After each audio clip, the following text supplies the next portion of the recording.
How has Indian entrepreneurship changed over time? That's a big question. I have to start now from 1800s if you want me to give you that answer. But paradoxically, I think Indian entrepreneurship was more entrepreneurial probably in the time when the British ruled India than it has been for the 50 years or so after independence.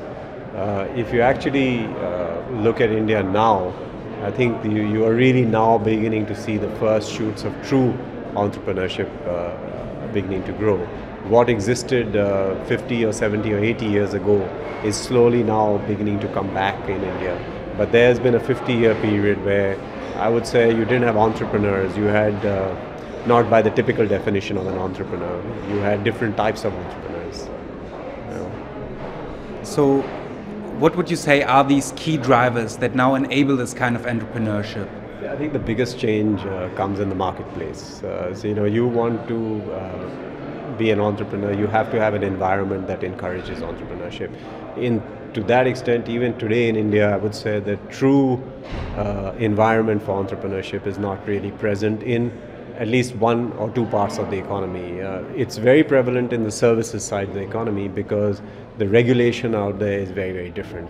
When it comes to manufacturing or even agriculture, despite the opening up of the economy in 1991, it is not really an entrepreneurial playing field yet because there's no exit from business allowed.